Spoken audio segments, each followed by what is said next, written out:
साधु के अंडरपास मदनीपुर के करीब डकैती की वारदात। हमारे नुमाइंदे मोहम्मद नवीद को राय की तफसील के मुताबिक तहसील कामोगी में बढ़ती हुई डकैतियों की वारदात। साधु के अंडरपास मदनीपुर फैक्ट्री के सामने कसाब व्यापारी मंडी जाते हुए डाकुओं ने लूट लिए।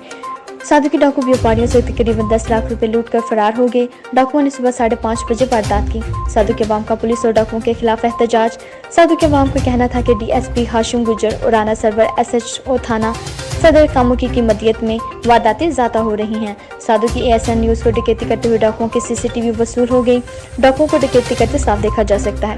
इसकी तफसील बताने के लिए हमारे साथ मौजूद हैं मुतासर अफराद।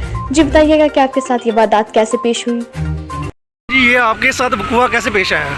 भाईजान होया सुबह तकरीबन 5:15 ਵਜੇ ਦਾ ਟਾਈਮ ਸੀ। ਅਸੀਂ ਇਸ ਜਗ੍ਹਾ ਤੇ ਆਏ ਆ, ਇੱਕ ਜਾਨਵਰਾਂ ਦਾ ਵੇਟ ਕਰ ਰਹੇ ਮੈਂ ਬੰਦੇ ਲੈ ਕੇ ਆ ਰਹੇ ਸਨ ਤੇ ਇਹ ਅੰਕਲ ਹੋਰਾਂ ਕੋਲ 6 ਲੱਖ ਰੁਪਇਆ ਸੀ, ਮੇਰੇ ਕੋਲ 2.5 ਲੱਖ ਸੀ। ਇੱਕ ਹੋਰ ਅੰਕਲ ਸਨ, ਉਹਨਾਂ ਦੇ ਕੋਲ ਤਕਰੀਬਨ 1.5 ਲੱਖ ਰੁਪਇਆ ਸੀ।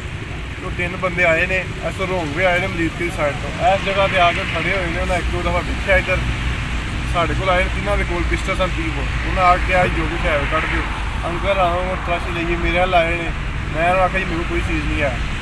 ਕਹਿੰਦੇ ਨਹੀਂ ਫਿਰ ਵੀ ਆ ਜਾਓ, 10 ਸਲਵਾਰ ਵਾਲੀ ਜੋ ਮੈਂ ਕੋਈ ਚੀਜ਼। ਉਹਨੇ ਪਿਸਟਲ ਦਾ ਬੁੱਟ ਮਾਰ ਕੇ ਇੱਥੇ ਰੱਖਿਆ। ਠੀਕ ਹੈ, ਉਹਨੇ ਸਾਰੀ ਜੇਬ ਤਲਾਸ਼ੀ ਲਈ। ਇੱਕ ਸਾਈਡ 'ਤੇ ਅੰਕਲ ਸਨ, ਉਹਦੇ ਤੁਹਾਡੇ ਨਾਲ ਸਨ। ਉਹਨਾਂ ਕਿਹਾ ਜੀ ਮਿਹਰਬਾਨੀ ਤੁਹਾਡੀ ਮਾफ़ ਕਰ ਦਿਓ। ਉਹਨਾਂ ਇੱਕ ਤੁਹਾਨੂੰ ਸੂਟ ਫੜਿਆ, ਐਂ ਜਿਹੜਾ ਸੂਟ ਪਾ ਰਿਹਾ, ਕੋਈ ਜੇਬ ਦੁਕਾਨੇ ਕਰੇ ਨਾਲ ਸਪੀਡ ਮਾਰੀ ਸੀਨੇ ਤੇ ਉਸੇ ਟਾਈਮ